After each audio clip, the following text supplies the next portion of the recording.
Hello friends, அனைவருக்கும் வணக்கம். இந்த வீடியோவில் 10ஆம் வகுப்பு புவியியல்ல தமிழ்நாடு இயற்கை பிரிவுகள் அப்படின்னு சொல்லிட்டு ஒரு பாடம் இருக்குது. அந்த பாடத்தில் இருக்கிற மிக முக்கியமான பாயிண்ட்ஸை பார்க்க போகிறோம். ப்ளஸ் புக் பேக் கொஷினை பார்க்க போகிறோம். எல்லாத்தையுமே சுருக்கமாக தெளிவாக பார்க்க போகிறோம். அதையும் குறிப்பாக டிஎன்பிஎஸ்சி அந்த குரூப் 4 எக்ஸாமுக்கு என்ன தேவையோ அதை மட்டும் மெயினாக பார்க்க போகிறோம். இந்த பாடத்தை பற்றி ஒரு அறிமுகம் கொடுக்கணும் அப்படின்னா தமிழ்நாட்டை பற்றி நம்ம தெரிஞ்சுக்க போகிறோம். தமிழ்நாட்டில் இருக்கிற ஆறுகள், மலைகள், இயற்கை அமைப்பு, தமிழ்நாட்டுடைய பார்டரு, தமிழ்நாட்டில் என்ன ஃபேமஸ்ஸு, இதையெல்லாம் நம்ம தெரிஞ்சுக்க போகிறோம். இந்த பாடத்தை நீங்கள் படிக்கிற மாதிரி இருந்தால் கண்டென்ட் ரொம்ப அதிகமாக இருக்கும். நீங்கள் புக்கை எடுத்து பாருங்களேன், இந்த பாடத்தை பொறுத்த வரைக்கும் கண்டென்ட் ரொம்ப அதிகமாக இருக்கும். பட் நமக்கு எல்லாமே தெரிஞ்ச விஷயமாக தான் இருக்கும். எல்லாத்தையுமே எங்கேயாவது படிச்சிருப்போம். பட் இங்கே திரும்பவும் படிக்கும்போது ஒரு மாதிரியாக இருக்கும். இந்த பாடத்தை நீங்கள் படிக்கிற மாதிரி இருந்தால் முக்கியமான பாயிண்ட்ஸ், அதாவது மறக்கக்கூடிய பாயிண்ட்ஸை மட்டும் அண்டர்லைன் பண்ணி அதை மட்டும் அடிக்கடி நீங்கள் பார்த்துட்டு இருந்தால் போதும். சும்மா எல்லாத்தையும் படிக்க வேண்டிய அவசியம் கிடையாது. சரிங்களா? முக்கியமான பாயிண்ட்டை மட்டும் பார்த்துக்கோங்க. அப்படிப்பட்ட முக்கியமான பாயிண்ட்டை தான் நம்ம இப்போ பார்க்க போகிறோம். முதல்ல நிறைய பாயிண்ட்டை கொடுத்துருக்காங்க. அந்த பாயிண்ட்டை பார்த்துட்டு அப்புறம் கண்டென்ட்டுக்குள்ளே போவோம்.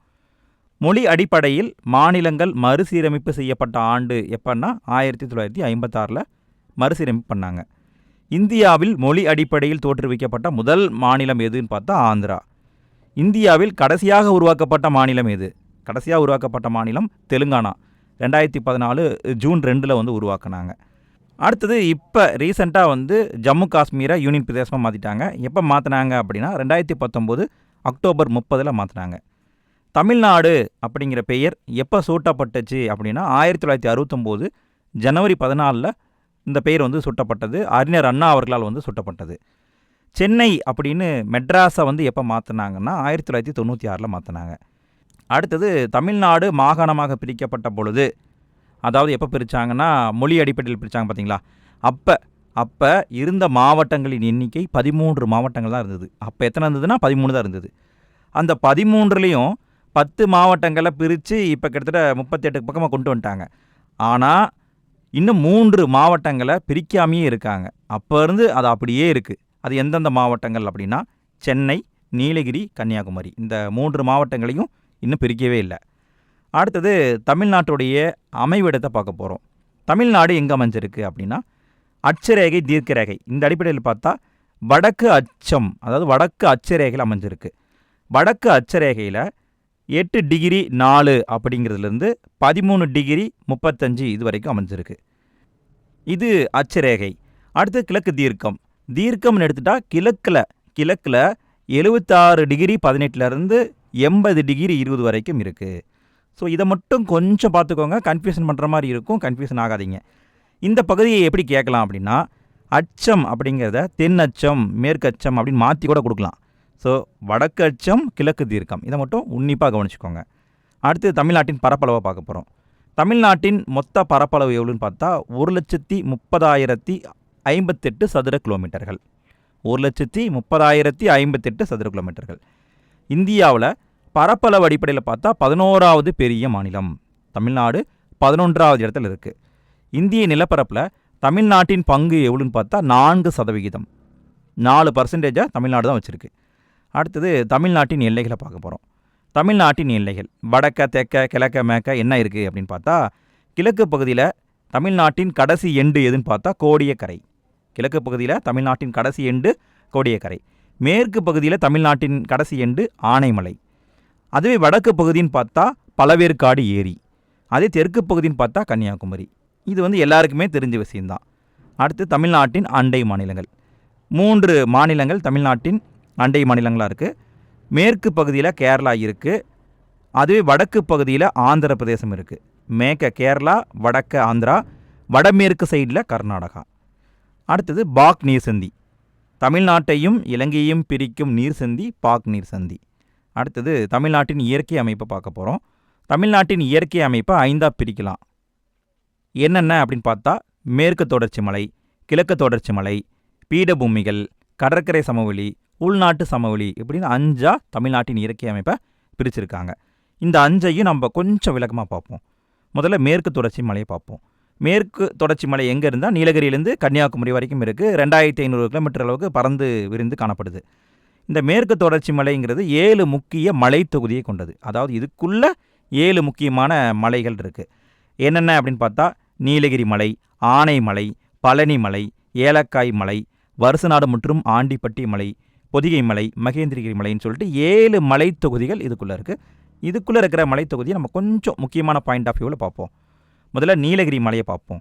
நீலகிரி மலை நீலகிரியில் இருக்குது.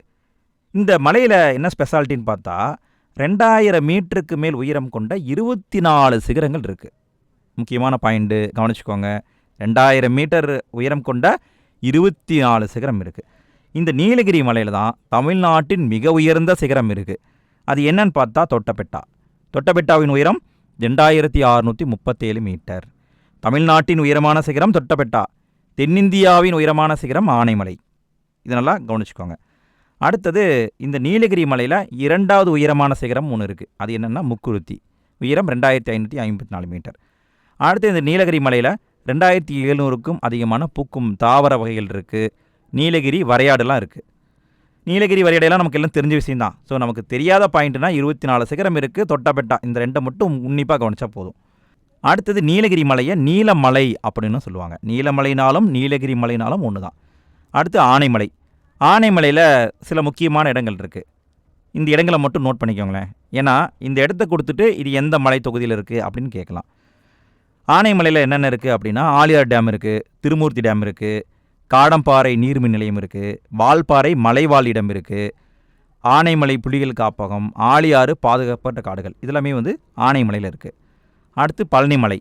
பழனிமலைக்கு என்ன ஸ்பெஷாலிட்டின்னு பார்த்தா மேற்கு தொடர்ச்சி மலையின் கிழக்கு பகுதி. ஸோ மேற்கு தொடர்ச்சி மலையில் ஒரே ஒரு கிழக்கு பகுதி இருக்குது. அது என்னன்னா பழனிமலை. பழனிமலை எந்த மாவட்டத்தில் இருக்குன்னா திண்டுக்கல் மாவட்டத்தில் இருக்குது. பழனிமலையில் 2 உயரமான சிகரங்கள் இருக்குது. என்னென்னு பார்த்தா ஒன்று வந்தராவ், உயரம் 2533 மீட்டர். 2வது உயரமான சிகரம் வேம்படி சோலை. இதை மட்டும் நீங்கள் கவனித்தா போதும். அடுத்து ஏலக்காய் மலை. ஏலக்காய் மலையை ஏலமலை அப்படின்னு சொல்லுவாங்க. அடுத்தது வருசநாடு மற்றும் ஆண்டிப்பட்டி மலைக்குன்றுகள். இந்த வருசநாடு மற்றும் ஆண்டிப்பட்டி மலைக்குன்றுகளில் தான் ஸ்ரீவில்லிபுத்தூர் மலை அணில் சரணாலயம் இருக்குது. அது எங்கே இருக்குன்னா விருதுநகர் மாவட்டத்தில் இருக்குது. ரொம்ப ரொம்ப முக்கியமான மோஸ்ட் இம்பார்ட்டன்ட் பாயிண்ட்ஸ். ஸ்ரீவில்லிபுத்தூர் மலை அணிலுக்குன்னே ஒரு சரணாலயம் இருக்குது. எங்கே இருக்குன்னா ஸ்ரீவில்லிபுத்தூரில் இருக்குது. அது எங்கே இருக்குன்னா விருதுநகரில் இருக்குது. அடுத்தது இங்கே வேறு என்னென்ன இருக்குதுன்னு பார்த்தா மேகமலை இருக்குது, கழுகுமலை இருக்குது, குரங்கணி மலை இருக்குது, சுருளி நீர்வீழ்ச்சி இருக்குது, கும்பக்கரை நீர்வீழ்ச்சியெல்லாம் இருக்குது. அடுத்தது பொதிகை மலை. பொதிகை மலை திருநெல்வேலிக்கும் கன்னியாகுமரி மாவட்டத்துக்கும் இடையில் இருக்குது. திருநெல்வேலிக்கும் கன்னியாகுமரி மாவட்டத்துக்கும் இடையில் தான் பொதிகை மலை இருக்குது. பொதிகை மலைக்கு வேறு பேர் என்னென்னு பார்த்தா சிவஜோதி பர்வத், அகத்தியர் மலைகள், தெற்கு கைலாயம் இப்படின்னு சொல்லுவாங்க. இந்த பொதிகை மலையில் தான் களக்காடு முண்டந்துறை புலிகள் காப்பகம் இருக்குது. தமிழ்நாட்டின் 2வது பெரிய காப்பகம் நம்ம பார்த்துருப்போம். தமிழ் புக்கில் கிட்டத்தட்ட 7வது புக்குன்னு நினைக்கிறேன். 7வது புக்கில் இருக்கும். அடுத்தது மகேந்திரகிரி மலைக்குன்றுகள். இது கன்னியாகுமரிக்கும் திருநெல்வேலிக்கும் இடையில் அமைஞ்சிருக்கு. 2க்கும் எல்லையாக இருக்கிற மலை மகேந்திரகிரி மலை. குறிப்பாக இங்கே தான் இஸ்ரோவுடைய சோதனை உந்து விசை செயற்கைக்கோள் ஏவுதளம் இருக்குது. அவ்வளோதாங்க. 7 மலையை பார்த்தாச்சு. 7 மலை எங்கே இருக்குன்னா மேற்கு தொடர்ச்சி மலையில் இருக்குது. அடுத்தது மேற்கு தொடர்ச்சி மலையில் இருக்கிற சில முக்கியமான சிகரங்களை கொடுத்துருக்காங்க, நோட் பண்ணிக்கோங்க. தொட்டபெட்டா, முக்குருத்தி, வேம்படி சோலை, பெருமாள் மலை, கோட்டை மலை, பகாசுரா, இதெல்லாம் மேற்கு தொடர்ச்சி மலையில் இருக்கிற சிகரங்கள். இதை எப்படி கொஸ்டினாக செட் பண்ணலாம் அப்படின்னா மேற்கு தொடர்ச்சி மலையில் இருக்கிற சிகரங்களை கொடுத்துட்டு இடையில் கிழக்கு தொடர்ச்சி மலையில் இருக்கிற ஒரு சிகரத்தை கொடுத்து பொருந்தாதது எது அப்படின்னு கேட்கலாம். ஸோ அந்த பாயிண்ட் ஆஃப் வியூவில் நீங்கள் தெரிஞ்சுக்கோங்க. எங்கே எது இருக்குது அதை மட்டும் நீங்கள் கவனித்தா போதும். அடுத்தது கிழக்கு தொடர்ச்சி மலையை பார்க்க போகிறோம். கிழக்கு தொடர்ச்சி மலையும் மேற்கு தொடர்ச்சி மலை மாதிரியே 5 முக்கியமான மலை தொகுதிகளை பெற்றிருக்கு.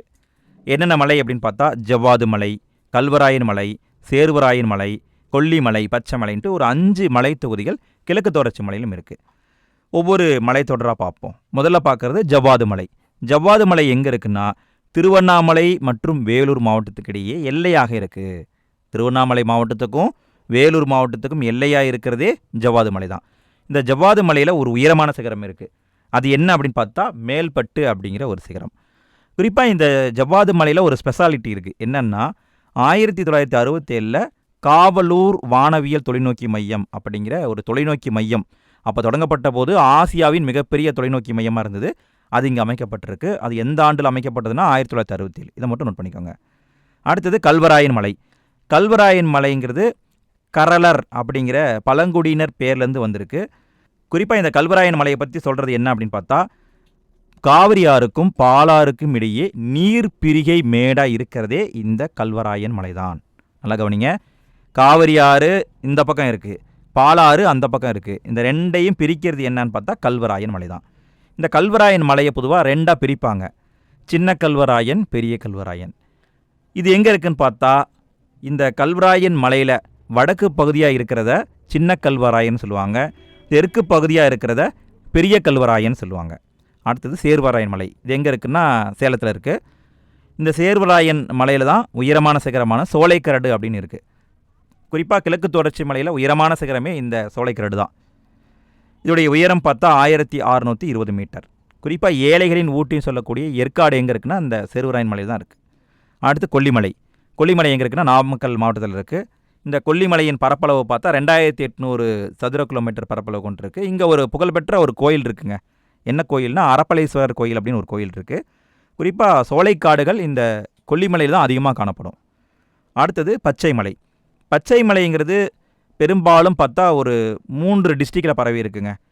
திருச்சிராப்பள்ளியிலையும் இருக்குது, சேலத்துலேயும் இருக்குது, பெரம்பலூர்லையும் இருக்குது. இந்த பார்டரில் வந்து இந்த பச்சை மலை அமைஞ்சிருக்கு. இந்த பச்சை மலையில் பலாப்பழம் வந்து அதிகமாக விளையுது அப்படிங்கிறத கொடுத்துருக்காங்க. அடுத்தது கிழக்கு தொடர்ச்சி மலையில் இருக்கிற சிகரங்களை கொடுத்துருக்காங்க. என்னென்ன சிகரம்னு பார்க்கலாமா? சேர்வராயன் மலை, பழமலை, உருகமலை, குட்டிராயன், முகனூர், வலசமலை, இந்த மலைகள்லாம் இருக்குது. இதெல்லாம் வந்து சிகரங்கள். அடுத்தது இது மட்டும் இல்லாமல், அதாவது மேற்கு தொடர்ச்சி மலையும் கிழக்கு தொடர்ச்சி மலையும் இல்லாமல் இதர சில மலை தொகுதிகள் தமிழ்நாடு முழுக்க இருக்குங்க. அதை பற்றி இங்கே கொடுத்துருக்காங்க. எந்தெந்த டிஸ்ட்ரிக்டில் எந்தெந்த மலை இருக்குது அப்படிங்கிறத மட்டும் நீங்கள் தெரிஞ்சு வச்சுக்கோங்க. இது மட்டும் போதும். ரொம்ப இம்பார்ட்டண்ட்டானு கேட்டால் கிடையாது, பட் இதை பேஸ் பண்ணி கேட்டாலும் நம்ம ஆன்சர் பண்ணுற அளவுக்கு தயாராகிக்கணும். விழுப்புரத்தில் என்ன இருக்குது அப்படின்னு பார்த்தா கல்வராயன் மலை, செஞ்சி மலையெல்லாம் இருக்குது. ஈரோட்டில் என்ன இருக்குன்னா சென்னிமலை, சிவன்மலை, இதெல்லாம் ஈரோட்டில் இருக்குது. சேர்வராயன் மலை, கஞ்சமலை, சுண்ணாம்பு குன்றுகள் இதெல்லாம் சேலம் மாவட்டத்தில் இருக்குது. மருதமலை, வெள்ளியங்கிரி மலை, ஆனைமலை இதெல்லாமே வந்து கோயம்புத்தூரில் இருக்குது. தருமபுரியில் தீர்த்தமலை, சித்தேரி மலை, பத்தல் மலையெல்லாம் இருக்குது. பச்சை மலை எங்கே இருக்குன்னா பெரம்பலூரில் இருக்குது. அதாவது 3 மாவட்டங்களுக்கு பொதுவாக இருக்கும், பட் பெரும்பாலும் எங்கே இருக்குதுன்னு பார்த்தா பெரம்பலூரில் தான் இருக்குது. அடுத்து மருதுவாழ் மலை. இது எங்கே இருக்குன்னா கன்னியாகுமரியில் இருக்குது. மகேந்திரகிரி மலை, அகத்தியர் மலையெல்லாம் எங்கே இருக்குன்னா திருநெல்வேலியில் இருக்குது. பழனிமலை, கொடைக்கானல் மலையெல்லாம் திண்டுக்கல்லில் இருக்குது. ஜவாது மலை, ஏலகிரி மலை, ரத்தின மலையெல்லாம் வேலூரில் இருக்குது. நல்லா இங்கே ஒரு விஷயத்தை கவனிங்க. ஏலகிரி அப்படிங்கிறது எங்கே இருக்குது? ஏலகிரி என்பது வேலூரில் இருக்குது. ஏலக்காய் மலைன்னு பார்த்தோம்ல, அது வந்து மேற்கு தொடர்ச்சி மலையில் இருக்குது. ஸோ ஏலக்காய் மலை வேறு, ஏலகிரி மலை வேறு. இதை வந்து நல்லா அண்டர்ஸ்டாண்ட் பண்ணிக்கோங்க. இந்த பகுதியை பொறுத்த வரைக்கும் எல்லாருக்குமே தெரிஞ்ச மலை நிறைய இருக்கும். ஸோ அதை படிக்காதீங்க. இதில் உங்களுக்கு தெரியாது ஏதோ அதை மட்டும் அண்டர்லைன் பண்ணி அடிக்கடி பார்த்தீங்கன்னா அவங்க மனசில் பதிஞ்சிடும். அடுத்தது தமிழ்நாட்டில் இருக்கிற பீடபூமிகளை கொடுத்துருக்காங்க. தமிழ்நாட்டில் பீடபூமி அப்படின்னு பார்த்தா முக்கோண வடிவத்தில் 60,000 சதுர கிலோமீட்டர் பரப்பளவில் இருக்குங்க. குறிப்பாக இந்த பீடபூமியை 3ஆக பிரிப்பாங்க. பாரமகால் பீடபூமி, கோயமுத்தூர் பீடபூமி, மதுரை பீடபூமின்னு 3ஆக பிரிப்பாங்க. இந்த 3ஐயும் நம்ம கொஞ்சம் விளக்கமாக பார்ப்போம். பீடபூமினா என்னன்னு கேட்டிங்கன்னா, அதாவது மலைங்கிறது உயரமான பகுதிங்க. சமவெளி அப்படிங்கிறது கொஞ்சம் சமமான நிலப்பகுதி. அடுத்தது கடற்கரையில் இருக்கிறது வந்து பார்த்திங்கன்னா கடற்கரை பகுதி. இந்த சமவெளிக்கும் மலைக்கும் இடையில் பார்த்தா கொஞ்சம் மேடாகவும் ஓரளவுக்கு சமமாகவும் இருக்கும். அதாவது முழுசுமே சமமாக இருந்தால் சமவெளி, பட் அதை விட கொஞ்சம் ஹைட்டாக இருந்து கொஞ்சம் சமமாக இருந்தால் அதை வந்து பீடபூமி அப்படின்னு சொல்லுவாங்க. தமிழ்நாட்டில் 3 இருக்குது. முதல்ல பார்க்குறது பாரமகால் பீடபூமி. இது எங்கே இருக்குன்னா தருமபுரி, கிருஷ்ணகிரி இந்த மாவட்டங்களில் பரவி இருக்குது. தமிழ்நாட்டுடைய வடமேற்கு பகுதியில் இந்த பாரமகால் பீடபூமி இருக்குது. அடுத்தது கோயம்புத்தூர் பீடபூமி. இது எங்கே இருக்குன்னா இந்த தருமபுரி, கிருஷ்ணகிரியை விட்டுட்டு சேலம், ஈரோடு, அப்படியே பார்த்தா கோயம்புத்தூர் இந்த பகுதியெல்லாம் பரவி இருக்கிறது தான் வந்து கோயம்புத்தூர் பீடபூமி. குறிப்பாக கோயம்புத்தூர் பீடபூமியையும் மைசூர் பீடபூமியையும் ஒரு ஆறு பிரிக்குது. அந்த ஆறு மட்டும் முக்கியம். என்ன ஆறுனா மோயார் அப்படிங்கிற ஒரு ஆறு. இந்த ஆறு தான் இந்த பீடபூமியை 2ஆக பிரிக்குது. அடுத்தது இந்த கோயம்புத்தூர் பீடபூமியில் சில மலை இடை பீடபூமிகள் இருக்குங்க.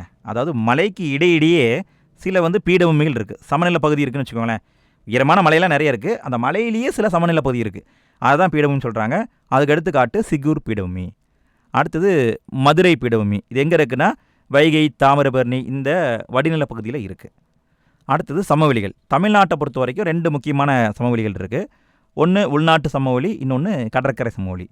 உள்நாட்டு சமவெளி அப்படின்னா ஆறுகளால் உருவாக்கப்பட்ட சமமான நிலம். எடுத்துக்காட்டு பார்த்தா பாலாறு, பெண்ணை ஆறு, காவிரி ஆறு, தாமிரபரணி ஆறு போன்ற இந்த ஆறுகளால் உருவாக்கப்பட்ட சமநில பகுதி தான் உள்நாட்டு சமவெளின்னு சொல்கிறாங்க. கடற்கரை சமவெளினா கடலால் உருவாக்கப்பட்ட சமவெளி தான் கடற்கரை சமவெளி. தமிழ்நாட்டில் பொதுவாக கடற்கரை சமவெளியை கோரமண்டல் அல்லது சோழமண்டல கடற்கரை அப்படின்னு சொல்லுவாங்க.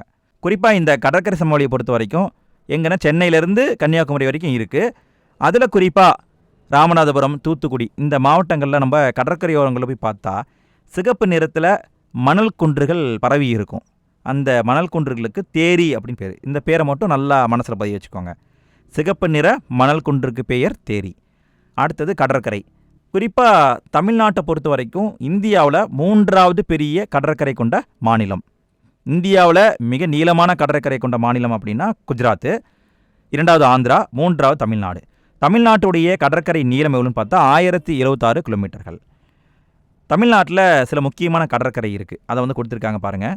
சென்னையில் மெரினா இருக்குது, எலியட் கடற்கரை இருக்குது. காஞ்சிபுரத்தில் கோவளம் கடற்கரை இருக்குது. கடலூரில் வெள்ளி கடற்கரை இருக்குது, அதாவது சில்வர் பீச்சுன்னு சொல்லுவாங்க, அது இருக்குது. இந்த கடற்கரைகள் எங்கே இருக்குது அப்படிங்கிறத கொஞ்சம் மைனூட்டாக பார்த்துக்கோங்க. அடுத்தது வடிகால் அமைப்பு. வடிகால் அமைப்புனா ஆறுகளை பற்றி பேசுகிறாங்க. தமிழ்நாட்டில் இருக்கிற முக்கியமான ஆறுகளை பற்றி பேசுகிறாங்க. தமிழ்நாட்டில் என்னென்ன ஆறு இருக்குதுன்னு பார்த்தா காவிரி ஆறு இருக்குது, பாலாறு இருக்குது, தென்பெண்ணை அல்லது தென்பொர்ணி ஆறு இருக்குது, வைகை ஆறு, தாமிரபரணி ஆறு இருக்குது. கிட்டத்தட்ட 5 ஆறு தான். இந்த 5 ஆறுகளை நம்ம தெரிஞ்சுக்க போகிறோங்க. முதல் ஆறாக பார்க்குறது காவிரி ஆறு. இந்த காவிரி ஆறு எங்கே உருவாகுது அப்படின்னு பார்த்தா கர்நாடக மாநிலம் கூர்க் மாவட்டத்தில் பிரம்மகிரி குன்றில் தலைக்காவிரி அப்படிங்கிற பேரோட உருவாகுது. இந்த காவிரி தமிழ்நாட்டில் எவ்வளோ நீளத்துக்கு பாயுதுன்னா 416 கிலோமீட்டர்கள். அதாவது கிட்டத்தட்ட 800 கிலோமீட்டர். அதில் தமிழ்நாட்டில் நீளம் அப்படின்னு பார்த்தா 416 கிலோமீட்டர்கள். அதுலேயும் குறிப்பாக பார்த்தா தமிழக பார்டராகவும் கர்நாடக பார்டராகவும் 64 கிலோமீட்டர் நீளத்துக்கு இந்த ஆறு தான் இருக்குது. அதாவது 6 பார்டராக இருக்கான். கர்நாடகா தமிழ்நாடு பார்டராக இருக்கான். எத்தனை கிலோமீட்டர் இருக்குன்னா 64 கிலோமீட்டர் இருக்குது. இந்த காவிரியில் தான் ஒகேனக்கல் நீர்வீழ்ச்சி அமைஞ்சிருக்கு. இந்த ஒகேனக்கல் நீர்வீழ்ச்சி எங்கே இருக்குன்னா தருமபுரியில் இருக்குது. அடுத்தது காவிரியின் துணையாறுகளை கொடுத்துருக்காங்க. காவிரி ஆறுக்கு பொதுவாக 3 துணையாறு இருக்குங்க. பவானி, அமராவதி, நொய்யல். இந்த 3ஐயும் பார்த்துக்கோங்க. குறிப்பாக அமராவதி, நொய்யல் இந்த 2 ஆறுகளும் சேரும் இடத்தை அகன்ற காவிரி அப்படின்னு சொல்லுவாங்க. இந்த அகன்ற காவிரி எங்கே இருக்குது அப்படின்னு பார்த்தா கரூர் மாவட்டத்தில் திருமுக்கூடல் அப்படின்னு ஒரு இடம் இருக்குது. அந்த இடத்துல தான் காவிரி ரொம்ப அகன்று இருக்குது. அடுத்தது காவிரி ஆறு குறிப்பாக தஞ்சாவூர், திருவாரூர் இந்த பக்கம் பறந்து விரிந்து மிகப்பெரிய டெல்டா சமவெளியை உருவாக்கியிருக்கு. அப்படி காவிரி ஆறால் உருவாக்கப்பட்ட டெல்டா பகுதிக்கு தென்னிந்தியாவின் தோட்டம் அப்படின்னு பேர். தென்னிந்தியாவின் தோட்டம் காவிரி ஆறால் தான் உருவாக்கப்படுது. அடுத்தது பாலாறை பார்க்க போகிறோம். பாலாறு எங்கே இருக்குது அப்படின்னா பாலாறு இந்த பக்கம் தமிழ்நாட்டுடைய வடக்கு பக்கத்தில் இருக்குது. குறிப்பாக இது எங்கே உருவாகுதுன்னு பார்த்தா கர்நாடக மாநிலத்தில் கோலார் மாவட்டத்தில் தலகவரா அப்படிங்கிற ஒரு கிராமத்தில் உருவாகுது. தமிழ்நாட்டில் 57% இந்த ஆறு பாயுது. அதாவது பாலாறு தமிழ்நாட்டில் 57% பாயுது. பாலாறுக்கு நிறைய துணையாறுகள் இருக்குது. அதை பார்த்துக்கலாம். பொன்னி நதி, கவுண்டினியா நதி, மலட்டாறு, செய்யாறு, கிளியாறு இதெல்லாம் பாலாறின் துணையாறுகள். குறிப்பாக எப்படி கொஸ்டின் கேட்கலாம் அப்படின்னா ஏதாவது ஒரு துணையாரை கொடுத்துட்டு இந்த ஆறு எதுக்கு வரும் அப்படின்னு கேட்கலாம். இதை படிக்கிறது ரொம்ப கஷ்டமாக இருக்கும். பட் நீங்கள் ஒரு முறைக்கு 2 முறை நீங்கள் இந்த ஆறுகளை பார்த்துக்கிட்டே இருந்தீங்கன்னா உங்கள் மைண்டில் பதிஞ்சிரும். ஸோ பாலாறுன்னு பார்த்தா பொன்னி நதி, கவுண்டினியா நதி, மலட்டாறு, செய்யாறு, கிளியாறுலாம் பாலாறின் துணையாறுகள். அடுத்தது தென்பெண்ணை ஆறு அல்லது தென்பொர்ணி ஆறு. இது எங்கே உருவாகுதுன்னு பார்த்தா கர்நாடக மாநிலத்தில் நந்தி துர்கா அப்படிங்கிற மலைச்சரிவில் உருவாகுது.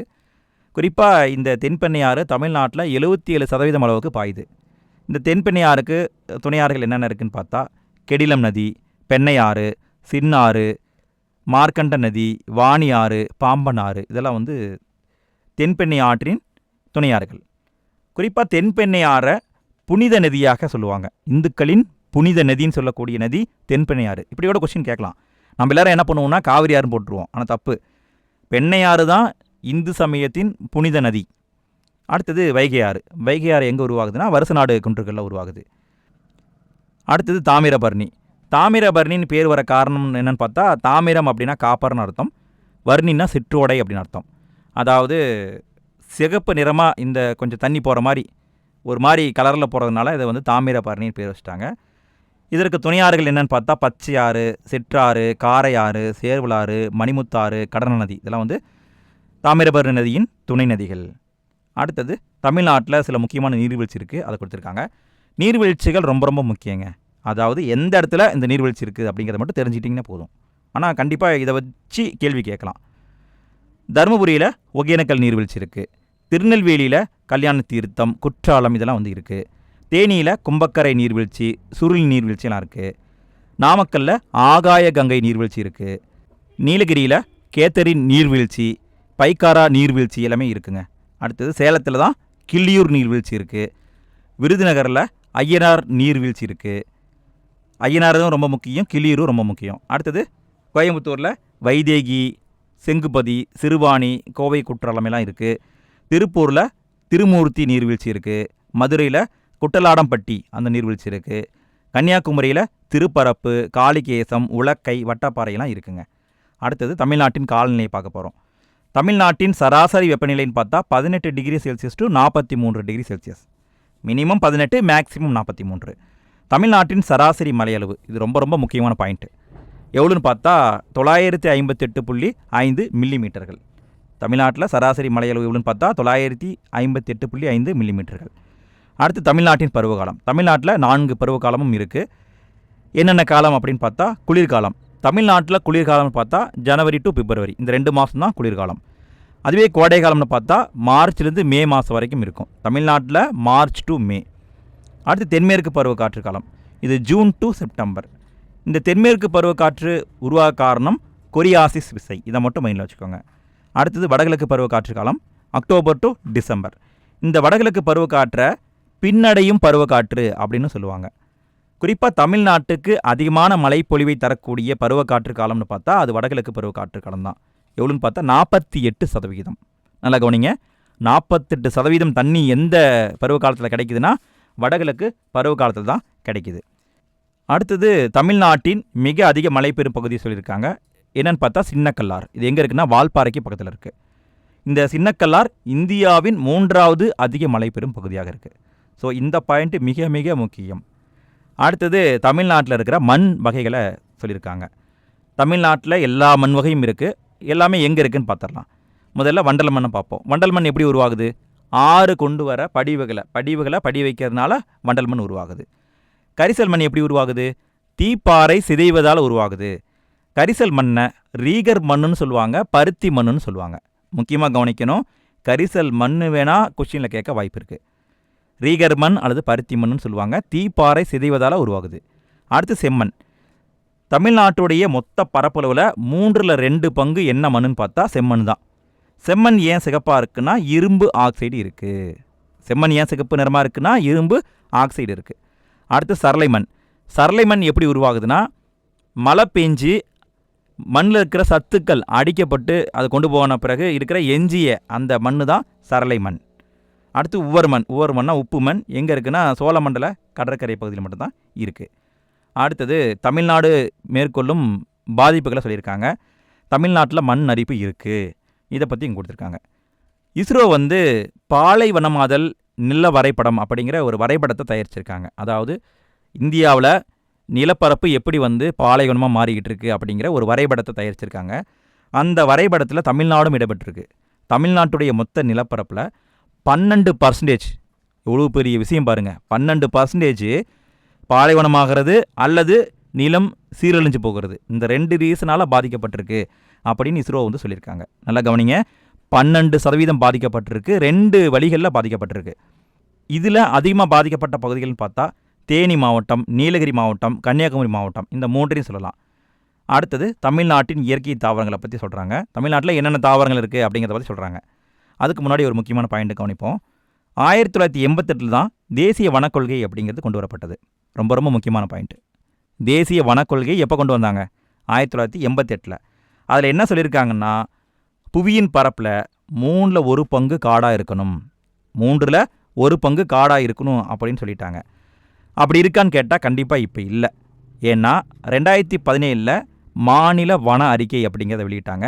அதில் நம்ம டேட்டாவை எடுத்து பார்த்தா தமிழ்நாட்டில் உள்ள காடுகளின் பரப்பளவு எவ்வளோன்னு பார்த்தா 26,281 சதுர கிலோமீட்டர்கள் அப்படின்னு சொல்லியிருக்காங்க. இங்கே டைப்பிங் மிஸ்டேக்கு, 26,281 சதுர கிலோமீட்டர்கள் இருக்குதுன்னு சொல்லியிருக்காங்க. அதாவது மாநிலத்தின் மொத்த பரப்பில் 20.21%. இந்த பாயிண்ட் ரொம்ப ரொம்ப முக்கியம், நல்லா பார்த்துக்கோங்க. தமிழ்நாட்டில் காடுகளின் பரப்பளவு 20.21%. எத்தனை கிலோமீட்டர்னு பார்த்தா 26,281 சதுர கிலோமீட்டர்கள். அடுத்தது இந்தியாவில் உள்ள காடுகளில் தமிழகத்தின் பங்களிப்பு எவ்வளோன்னு பார்த்தா 2.99%. அடுத்தது மேற்கு தொடர்ச்சி மலையை பற்றி சொல்லியிருக்காங்க. மேற்கு தொடர்ச்சி மலை உலகத்தில் இருக்கிற 25 உயிரின பன்மை தெரிந்த பகுதிகளில் ஒன்றாக உள்ளது அப்படின்னு சொல்கிறாங்க. அதாவது உலகத்திலே பார்த்தா 25 உயிரின பன்மை மிகுந்த இடங்கள் இருக்குது. அதில் மேற்கு தொடர்ச்சி மலையும் ஒன்று. குறிப்பாக இந்தியாவில் தனிச்சிறப்பு வாய்ந்த உயிரினங்கள் கொண்ட 3 பகுதி இருக்குது. 3 பகுதி மட்டும்தான் தனிச்சிறப்பு வாய்ந்த உயிரினங்கள் கொண்ட பகுதியாக இருக்குது. அதில் மேற்கு தொடர்ச்சி மலையும் ஒன்று. அடுத்தது தமிழ்நாட்டில் இருக்கிற காடுகளின் வகைகளை பற்றி சொல்கிறாங்க. தமிழ்நாட்டில் 5 விதமான காடுகள் இருக்குங்க. என்னென்னு பார்த்தா வெப்பமண்டல பசுமை மாறாத காடுகள், மித வெப்பமண்டல மலைக்காடுகள், வெப்பமண்டல இலையுதிர் காடுகள், மாங்க்ரோவ் காடு, அடுத்தது வெப்பமண்டல முட்புதர் காடு. இந்த 5 டைப் இருக்குங்க. இந்த 5ஐயும் நம்ம கொஞ்சம் பார்ப்போம். முதல்ல வெப்பமண்டல பசுமை மாறா காடுகள். அதாவது எந்த வெயில் வந்தாலும் சரி, எந்த மழை வந்தாலும் சரி, இந்த காடுகள் எப்பயுமே பச்சையாக இருக்கும். இது எங்கே இருக்குன்னு பார்த்தா மேற்கு தொடர்ச்சி மலை தான் இருக்குது. அடுத்து மித வெப்பமண்டல மலைக்காடுகள். இது பார்த்தா மேற்கு தொடர்ச்சி மலையுடைய அடிவாரத்தில் இருக்குது. இது மித வெப்பமண்டலத்தில் அமைஞ்சிருக்கிற காடுகள். குறிப்பாக இந்த மித வெப்பமண்டல மலைக்காடுகளை சோலாஸ் அப்படின்னு அழைப்பாங்க. ரொம்ப ரொம்ப முக்கியமான பாயிண்ட் கவனிங்க. சோலாஸ் அப்படிங்கிறது மித வெப்பமண்டல மலைக்காடுகளை குறிக்கும். அடுத்தது வெப்பமண்டல இலையுதிர் காடுகள். இது தமிழ்நாடு முழுக்க இருக்கும். அதாவது வெப்பம் வந்துருச்சுன்னா வெய்ய காலத்தில் இலையை கொட்டிடும். அடுத்தது மாங்க்ரோவ் காடுகள். மாங்க்ரோவ் காடுகள்னால் அலையாத்தி காடுகள்னு சொல்லுவாங்க. இது எங்கே இருக்குன்னா கடற்கரை ஓரங்களில் இருக்கும். குறிப்பாக தமிழ்நாட்டில் எங்கே இருக்குதுன்னு பார்க்கும்பொழுது பிச்சாவரம், வேதாரண்யம், முத்துப்பேட்டை, சத்திரம், தூத்துக்குடி இந்த பகுதியெல்லாம் இந்த மாங்க்ரோவ் காடுகள்லாம் இருக்குது. குறிப்பாக இதில் மிக பெருசு எதுன்னு பார்த்தா பிச்சாவரத்தில் இருக்கிற சதுப்பு நில காடு தான் ரொம்ப ரொம்ப பெருசு. இந்த பிச்சாவரம் எங்கே இருக்குதுன்னு பார்த்தா கடலூர் மாவட்டம் சிதம்பரத்துக்கு பக்கத்தில் இருக்குது. இதனுடைய பரப்பளவுன்னு பார்த்தா 11 சதுர கிலோமீட்டர்கள். அதாவது 11 சதுர கிலோமீட்டர் அளவுக்கு இந்த பிச்சாவரம் சதுப்பு நில காடு இருக்குது. உலகத்தின் 2வது மிகப்பெரிய சதுப்பு நில காடு. மோஸ்ட் இம்பார்ட்டன்ட் பாயிண்ட்ஸ் நோட் பண்ணிக்கோங்க. பிச்சாவரம் சதுப்பு நில காடு உலகத்தில் 2வது பெரிய சதுப்பு நில காடு. அடுத்தது வெப்பமண்டல முட்புதர் காடு. இதில் ரொம்ப வறண்ட பகுதியில் இருக்கும். அடுத்தது தமிழ்நாட்டில் அதிக காடுகளின் பரப்பளவை கொண்ட மாவட்டத்தை கொடுத்துருக்காங்க. இந்த பாயிண்ட்டை மட்டும் நல்லா பார்த்துக்கோங்க. அதிக காடுகளின் பரப்பளவை கொண்ட மாவட்டங்களை பார்த்தோம்னா முதல்ல வர்றது தருமபுரி, அப்புறம் கோயம்புத்தூர், அப்புறம் ஈரோடு, வேலூர், நீலகிரி.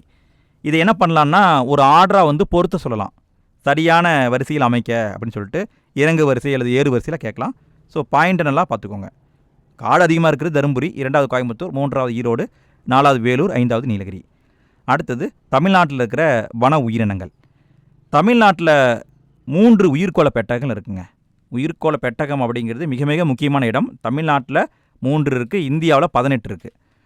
தமிழ்நாட்டில் எங்கே இருக்குதுன்னு பார்த்தா ஒன்று நீலகிரியில் இருக்குது, இன்னொன்று மன்னார் வளைகுடாவில் இருக்குது, அடுத்தது அகத்தியர் மலையில் இருக்குது. இந்த 3 இடங்கள்லேயும் உயிர்கோள பெட்டகம் இருக்குது. அடுத்து தமிழ்நாட்டில் வனவிலங்கு சரணாலயம் எத்தனை இருக்குதுன்னு பார்த்தா 5 வனவிலங்கு சரணாலயம் இருக்குது, 5 பறவை சரணாலயம் இருக்குது. இந்த பகுதியை பொறுத்த வரைக்கும் நம்ம எதை ஃபோக்கஸ் பண்ணணும் அப்படின்னா முதல்ல உருவாக்கப்பட்டது எது, கடைசியாக உருவாக்கப்பட்டது எது, அடுத்தது அந்த சரணாலயம் எந்த பிளேஸில் இருக்குது, இதை மட்டும் நீங்கள் கவனித்தா போதும். விலங்கு சரணாலயத்தை எடுத்துக்கிட்டோம்னா முதல்ல உருவாக்கப்பட்டது முதுமலை தான். இது எங்கே இருக்குன்னா நீலகிரி மாவட்டத்தில் இருக்குது. 1940லேயே உருவாக்கிட்டாங்க. ஃபஸ்ட்டு உருவாக்கப்பட்ட வனவிலங்கு சரணாலயம் முதுமலை எப்போனா 1940. அடுத்தது முண்டந்துறை, களக்காடு, கங்கை கொண்டான் புள்ளிமான் சரணாலயம், நெல்லை வனவிலங்கு சரணாலயம். இந்த 4 எங்கே இருக்குன்னா திருநெல்வேலியில் இருக்குது.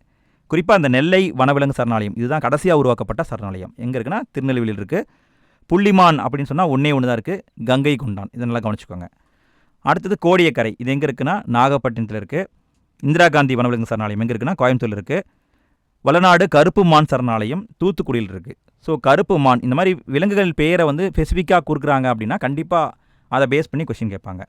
கருப்பு மான் அப்படின்னு சொன்னாவே தூத்துக்குடி. மலையணில்னால் முன்னாடியே பார்த்தோம். எங்கே நம்ம மலைகளை பார்க்கும்போதே பார்த்தோம். எங்கே இருக்குன்னா விருதுநகரில் இருக்குது. அடுத்தது கன்னியாகுமரி வனவிலங்கு சரணாலயம் எங்கே இருக்குன்னா கன்னியாகுமரியில் இருக்குது. சத்தியமங்கலம் எங்கே இருக்குன்னா ஈரோட்டில் இருக்குது. மேகமலை எங்கே இருக்குன்னா தேனி மற்றும் மதுரையில் இருக்குது. வடகாவிரி இது எங்கே இருக்குன்னா தருமபுரி மற்றும் கிருஷ்ணகிரி பகுதியில் இருக்குது. கோடியக்கரை வனவிலங்கு சரணாலயம் தஞ்சாவூர், திருவாரூர், நாகப்பட்டினம் இந்த இடங்களில் பரவி இருக்குது. ஸோ இதில் நீங்கள் ஃபஸ்ட்டு ஆரம்பிக்கப்பட்டது எதுனா முதுமலை, கடைசியாக உருவாக்கப்பட்டது நெல்லை. அடுத்தது முக்கியமாக ஸ்பெசிஃபிக்காக கொடுக்கப்பட்டிருக்கிறத மட்டும் கவனிக்கணும். புள்ளிமான் சரணாலயம்னா கங்கை கொண்டான், கருப்புமான் சரணாலயம்னா வளநாடு, மலை அணில்னா விருதுநகர். இதை மட்டும் நீங்கள் கவனிச்சா போதும். அடுத்தது தமிழ்நாட்டில் இருக்கிற பறவை சரணாலயம் எத்தனை இருக்குன்னா 5 இருக்குது. இதில் முதல்ல உருவாக்கப்பட்டது எதுன்னு பார்த்தா வேட்டங்குடி.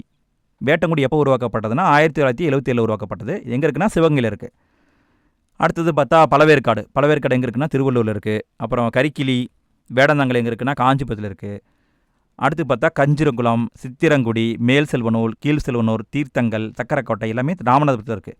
ஸோ அதிகமான பறவைகள் சரணாலயம் எங்கே இருக்குன்னா ராமநாதபுரத்தில் தான் இருக்குது. அடுத்தது கூந்தன்குளம், கூடங்குளம் எங்கே இருக்குன்னா திருநெல்வேலியில் இருக்குது. வெள்ளோடு இது எங்கே இருக்குன்னா ஈரோடில் இருக்குது. உதய மார்த்தாண்டபுரம் எங்கே இருக்குன்னா திருவாரூர் இருக்குது. வடுவூர் இது எங்கே இருக்குன்னா திருவாரூர் இருக்குது. காரைவெட்டி எங்கே இருக்குன்னா அரியலூர் இருக்குது. கடைசியாக உருவாக்கப்பட்ட பறவைகள் சரணாலயம் எதுன்னு பார்த்தா ஊசுடு ஏரி பறவைகள் சரணாலயம். இது எங்கே இருக்குன்னா விழுப்புரத்தில் இருக்குது. 2005 உருவாக்குனாங்க. ஸோ விலங்குன்னு சொன்னாலும் பறவைன்னு சொன்னாலும் ரெண்டும் கடைசியாக உருவாக்கப்பட்டது 2015. பறவைன்னு சொன்னால் ஊசுடு ஏரி, விலங்குன்னு சொன்னால் நெல்லை. இதை மட்டும் நல்லா கவனிச்சுக்கோங்க. அடுத்து தமிழ்நாட்டின் இயற்கை பேரிடர்களை பற்றி சொல்கிறாங்க. தமிழ்நாட்டிலையும் நிறைய இயற்கை பேரிடர்கள் வருது. அதை பற்றி கொஞ்சம் டீட்டெயிலாக கொடுத்துருக்காங்க. நம்ம 1 by 1 பார்ப்போம். ஏன்னா தமிழ்நாட்டிலையும் நிலச்சரிவு வருது, வெள்ளப்பெருக்கு வருது, புயல்கள் வருது, வறட்சி வருது, காட்டு தீ, சுனாமி எல்லாம் வருது. இதை பற்றி இங்கே கொடுத்துருக்காங்க. இதை 1 by 1 பார்ப்போம். முதல்ல நிலச்சரிவு. தமிழ்நாட்டில் நிலச்சரிவால் அதிகம் பாதிக்கப்படும் மாவட்டம் எதுன்னு பார்த்தா நீலகிரி. இந்த பகுதி தான் அதிகமாக பாதிக்கப்படும் பகுதி. இரண்டாவது எதுன்னு பார்த்தா கோயம்புத்தூர் மற்றும் திண்டுக்கல். இந்த 2 பகுதியும் கொஞ்சம் பாதிக்கப்படும். ஸோ அதிகமான பாதிப்பு அப்படின்னா நீலகிரி. அடுத்து வெள்ளப்பெருக்கு. வெள்ளப்பெருக்கு எப்போ அதிகமாக வருதுன்னு பார்த்தா வடகிழக்கு மழைக்காலங்களில் தான் வருது. குறிப்பாக அதிகமான சேதத்தை ஏற்படுத்திய இயற்கை பேரிடர், அதாவது வெள்ளம்னு பார்த்தா 2005 வந்த வெள்ளப்பெருக்கு தான். 2005 வந்தது தான் அதிகமான சேதத்தை உருவாக்கியிருக்கு. அடுத்து புயல். புயலும் எப்போ வருதுன்னா வடகிழக்கு பருவ காற்று காலத்தில் தான் வருது. அடுத்து வறட்சி. வறட்சி மட்டும் ரொம்ப ரொம்ப முக்கியமாக நீங்கள் கவனிக்கணும். தமிழ்நாட்டுடைய நீர் பற்றாக்குறை எவ்வளோன்னு பார்த்தா 19.3%. தமிழ்நாட்டில் நீர் பற்றாக்குறை எவ்வளோன்னு பார்த்தா 19.3%. தமிழ்நாட்டின் மொத்த நீர்வளம் எவ்வளோன்னு பார்த்தா 1587 மில்லியன் கன அடிகள். தமிழ்நாட்டை நீர்வள அடிப்படையில் 385 பகுதியாக பிரிச்சிருக்காங்க. ரொம்ப ரொம்ப மோஸ்ட் இம்பார்ட்டன்ட் பாயிண்ட்டுங்க. தமிழ்நாட்டை நீர் வளத்தின் அடிப்படையில் 385 பகுதியாக பிரிச்சிருக்காங்க. இதில் 145 பகுதிகள் மட்டும் பாதுகாப்பாக இருக்குது. எவ்வளோ? 145 மட்டும்தான் பாதுகாப்பாக இருக்குது. குறிப்பாக தமிழ்நாடுடைய மாநிலத்தின் 64% நிலப்பகுதி வறட்சிக்குள்ளாகும் பகுதியாக இருக்குதுன்னு சொல்கிறாங்க. அதாவது 64% பகுதி வறட்சியால் பாதிக்கப்படக்கூடிய பகுதி அப்படின்னு சொல்லிட்டாங்க. ஸோ இந்த பாயிண்ட் முக்கியங்க. நீர் பற்றாக்குறை முக்கியம். எத்தனை பகுதியை பிரிச்சிருக்காங்க, அதில் எத்தனை பாதுகாப்பாக இருக்குது, எவ்வளோ வறட்சிக்குள்ளாகும் பகுதி, இதை மட்டும் நீங்கள் கவனிச்சுக்கோங்க. அடுத்தது காட்டுத்தீ. தமிழ்நாட்டிலையும் காட்டுத்தீ கோடை காலத்தில் வருது. சமீபத்தில் நடந்த விபத்துன்னு பார்த்தா 2018 குரங்கணி மலையில் தீ விபத்து ஏற்படுது. அதுக்கு பிறகு தமிழ்நாடு அரசு என்ன ஆர்டர் போட்டாங்கன்னா February 5 முதல் April 5 வரைக்கும், அதாவது 2 மாதத்துக்கு யாருமே மலையேற்ற பயிற்சிக்கு போகக்கூடாது அப்படின்னு சொல்லிட்டு ஆர்டர் போட்டிருக்காங்க. அடுத்து சுனாமி. சுனாமி எப்போ எல்லாருக்குமே தெரியும். 2004 December 26 வந்தது. குறிப்பாக இந்தோனேசியாவுடைய சுமத்ரா தீவின் மேற்கு பகுதியில் 8.9 அப்படிங்கிற ரிக்டர் அளவில் நிலநடுக்கம் வந்ததுனால தான் சுனாமி வந்திருக்கு. இந்த சுனாமியில் அதிகமான உயிரிழப்பை சந்தித்த மாவட்டம் எதுன்னு பார்த்தா நாகப்பட்டினம் மாவட்டம். நாகப்பட்டினம் மாவட்டம் தான் ரொம்ப பாதிக்கப்பட்டிருக்கு. அவ்வளோதாங்க. இந்த பாடத்தில் இருக்கிற முக்கியமான பாயிண்ட்ஸை பார்த்தாச்சு. அடுத்து புக் பேக் கொஸ்டின் பார்ப்போம். முதல்ல சரியான விடையை தேர்ந்தெடுத்து எழுதுக. தமிழ்நாட்டின் அச்சப்பரவல் டேஸ் முதல் டேஸ் வரை உள்ளது. ஸோ அச்சம் தீர்க்கம் நம்ம முன்னாடியே பார்த்தோம்ல. ஸோ இங்கே தீர்க்கம் கேட்டிருக்காங்க, இங்கே அச்சம் கேட்டிருக்காங்க.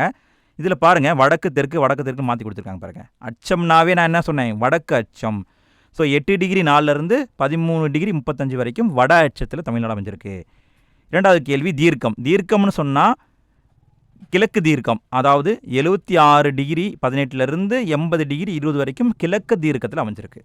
அடுத்து மூன்றாவது கேள்வி தமிழ்நாட்டில் உள்ள மிக உயரமான சிகரம் எதுனா தொட்டபெட்டா. எங்கே இருக்குன்னா மேற்கு தொடர்ச்சி மலையில் நீலகிரியில் இருக்குது. அடுத்து நாலாவது கேள்வி கீழ்கண்டவற்றுள் தமிழ்நாட்டின் மேற்கு தொடர்ச்சி மலையில் அமையாத கணவாய் எதுன்னு கேட்குறாங்க. கணவாய் அப்படின்னு சொன்னால் அந்த இடத்துல மட்டும் நம்ம அந்த மலையை தாண்டி போகிற அளவுக்கு ஒரு குறிப்பிட்ட ஒரு கேப் இருக்கும். அந்த கேப்பை தான் கணவாய்ன்னு சொல்லுவாங்க. நம்ம தமிழ்நாட்டில் மேற்கு தொடர்ச்சி மலையில் பாலக்காட்டு கணவாய், அச்சன் கோவில் கணவாய், செங்கோட்டை கணவாய் இது எல்லாமே இருக்குது. போர்க்காட் கணவாய் இங்கே இல்லை, அது மகாராஷ்டிரா பக்கத்தில் இருக்குது. அடுத்து ஐந்தாவது கேள்வி கீழ்கண்டவற்றுள் அரபிக்கடலில் கலக்கும் ஆறு எதுன்னு கேட்டிருக்காங்க. அரபிக்கடல்னாவே பெரியார் ஆறு தான். எங்கே பாயுதுன்னா கேரளாவில் பாயுது. ஸோ அப்படியே எங்கே போகுதுன்னா அரபிக்கடலுக்கு போயிடுது. அடுத்து ஆறாவது கேள்வி தமிழ்நாட்டில் அதிக பரப்பளவில் மாங்குரோவ் காடுகள் காணப்படும் மாவட்டம் எதுன்னு கேட்டிருக்காங்க. நம்ம இப்போ தானே பார்த்தோம், பிச்சாவரம். 11 சதுர கிலோமீட்டர் கொண்டது, உலகத்தின் 2வது பெரிய மாங்குரோவ் காடு. இது எங்கே இருக்குன்னா கடலூர் மாவட்டத்தில் இருக்குது. அடுத்து 7வது கேள்வி, இந்திய வன அறிக்கை 2017 படி, இங்கே இந்திய வன அறிக்கைன்னு கொடுத்துருக்காங்க, அங்கே வந்து மாநில வன அறிக்கைன்னு கொடுத்துருக்காங்க. ஸோ எதுனாலும் ஓகே தான். இந்திய வன அறிக்கை 2017 படி தமிழ்நாட்டின் வனப்பரப்பளவு எவ்வளோன்னு பார்த்தா 20.21%. அடுத்து 8வது கேள்வி, பின்னடையும் பருவக்காற்று டேஸிலிருந்து ஈரப்பதத்தை எடுத்துக்கொள்கிறது. பின்னடையும் பருவக்காற்றுன்னா என்ன? வடகிழக்கு பருவக்காற்றின் மற்றொரு பேர் தான் பின்னடையும் பருவக்காற்று. அது திரும்பி ரிட்டன் வரும்பொழுது வங்கக்கடல்லேருந்து ஈரப்பதத்தை எடுத்து தமிழ்நாட்டுக்கு மழை தருகிறது. அடுத்து 9வது கேள்வி, கீழ்கண்டவற்றுள் மண் அரிப்பினால் அதிக அளவு பாதிக்கப்பட்ட மாவட்டம் எதுன்னு பார்த்தா தேனி மாவட்டம். தேனி மாவட்டம் தான் அதிகமாக பாதிக்கப்பட்டிருக்கு. அடுத்து 10வது கேள்வி, தமிழ்நாட்டில் அதிக பரப்பளவில் காடுகளை கொண்ட மாவட்டம் எதுன்னு பார்த்தா தருமபுரி. அடுத்தது கோடிட்டங்களை நிரப்புக. நீலகிரி மற்றும் தருமபுரி மாவட்டங்களுக்கு இடையே காணப்படும் பீடபூமியை கோயமுத்தூர் பீடபூமி அப்படின்னு சொல்லுவாங்க. நீலகிரியிலேருந்து தருமபுரி வரைக்கும் இருந்தால் கோயமுத்தூர், தருமபுரி கிருஷ்ணகிரியில் இருந்தால் அது பாரமஹால். அடுத்தது 2வது கேள்வி, கிழக்கு தொடர்ச்சி மலையின் தென்பகுதியில் உள்ள உயரமான சிகரம் எதுனா சோலைக்கரடு. ஸோ கிழக்கு தொடர்ச்சி மலைன்னு சொல்லிட்டாங்க. நான் சோலைக்கரடு எங்கே இருக்குது? சேலம் மாவட்டத்தில் இருக்குது. அடுத்து 3வது கேள்வி, ஆற்று தீவான ஸ்ரீரங்கம் கொள்ளிடம் மற்றும் காவிரி ஆறுகளுக்கு இடையே அமைந்திருக்கிறது. அடுத்து 4வது கேள்வி, தேயிலை மற்றும் காப்பி செடிகள் பயிரிடுவதற்கு ஏற்ற மண் என்ன மண்ணுன்னா சரளை மண். முக்கியமாக கவனிங்க, தேயிலை விளைவிக்கிறது, காப்பி செடி விளைவிக்கிறதுனா சரளை மண் தான் செட் ஆகும். அடுத்தது 5வது கேள்வி, நீலகிரி வரையாடு தமிழ்நாட்டுடைய மாநில விலங்கு, அது எங்கே இருக்குன்னா நீலகிரியில் இருக்குது. அடுத்தது பொறுத்துக. குளிர்காலம் எப்போன்னு பார்த்தா டிசம்பர் டு பிப்ரவரி. கோடை காலம் எப்போன்னு பார்த்தா மார்ச் டு மே. தென்மேற்கு பருவக்காற்று எப்போன்னு பார்த்தா ஜூன் டு செப்டம்பர். வடகிழக்கு பருவக்காற்று எப்போன்னு பார்த்தா அக்டோபர் நவம்பர். மாஞ்சாரல் என்பது முன்பருவ மழை. அடுத்தது கூற்று காரணம் டைப் கொடுத்துருக்காங்க, இதை பார்ப்போம். முதல் கேள்வி, கூற்று, தமிழ்நாடு தென்மேற்கு பருவக்காற்று காலங்களில் அதிக மழையை பெறுவதில்லை. ஆமாம், தென்மேற்கு பருவக்காற்று காலத்தில் நமக்கு மழையே கிடைக்கிறது கிடையாது. என்ன காரணம்? இது மேற்கு தொடர்ச்சி மலையின் மலை மறைவு பிரதேசத்தில் அமைஞ்சிருக்கு. கரெக்டு, மலை மறைவு பிரதேசத்தில் இருக்கிறதுனால தான் நமக்கு மழை வந்து கிடைக்கிறதில்ல. ஸோ அப்போ கூற்றும் காரணம் சரி, காரணம் கூற்றை சரியாக விளக்குது. அடுத்து 2வது கேள்வி, கூற்று, செம்மண்ணில் அதிகளவு இரும்பு ஆக்சைடுகள் உள்ளன. கரெக்டு தான், அதனால தான் சிகப்பு நிறமாக இருக்குது. காரணம், இது சுவறுதலால் உருவாகிறது. சுவறுதலால் உருவாக்குறதுனா தப்பு. சுவறுதல்னா மண் வந்து ரொம்ப காஞ்சி போகிறதுனால உருவாகிறது வந்து செம்மண் கிடையாது. இது வந்து சரளை மண் தான் சுவறுதலால் உருவாகும். சரளை மண் எப்படி உருவாகும் நம்ம பார்த்தோம்ல, அதாவது மண்ணில் இருக்கிற சத்துக்களை மழை நீர் அடிச்சுட்டு போயிடும், வெறும் மண் மட்டும் இருக்கும், அது காஞ்சி போய் ஒரு மாதிரி ஆகி தான் அந்த சரளை மண் உருவாகும். ஸோ சுவறுதலால் உருவாகாது. அப்போ கூற்று சரி, காரணம் தவறு. அவ்வளோதாங்க, இந்த பாடத்தை வெற்றிகரமாக முடிச்சாச்சு. இந்த வீடியோவை நீங்கள் முழுமையாக பார்த்துருப்பீங்கன்னு நினைக்கிறேன். இந்த வீடியோ உங்களுக்கு ரொம்ப யூஸ்ஃபுல்லாக இருந்திருக்கும். ரிவிஷனுக்கு இந்த வீடியோவை தயவு செஞ்சு நல்லா யூஸ் பண்ணிக்கோங்க. நீங்கள் ஒரு சமையல் பண்ணுறீங்க இல்லை வேறு எங்கேயாவது போயிட்டுருக்கீங்கன்னா ஹெட்ஃபோன் போட்டு கேட்டிங்கன்னா கண்டிப்பாக இந்த வீடியோ உங்களுக்கு ரொம்ப யூஸ்ஃபுல்லாக இருக்கும். இந்த வீடியோ பிடிச்சிருந்தா மறக்காமல் வழக்கம் போல் லைக்கை தட்டி விட்டுருங்க. நம்ம சேனலுக்கு இன்னும் சப்ஸ்கிரைப் பண்ணிங்கன்னா மறக்காமல் சப்ஸ்கிரைப் பண்ணிக்கோங்க. அதே மாதிரி நிறைய வீடியோ நம்ம போட்டிருக்கோம். அந்த வீடியோ எல்லாத்தையுமே நான் ப்ளேலிஸ்ட்டாக கொடுக்குறேன், டிஸ்கிரிப்ஷனில் போட்டு விட்றேன், இல்லைனா எண்ட் ஸ்க்ரீனில் கொடுக்குறேன், இல்லைனா கம்யூனிட்டி போஸ்ட் போடுறேன். நீங்கள் கிளிக் பண்ணி பார்த்து பயன்படுத்திக்கோங்க. நன்றி.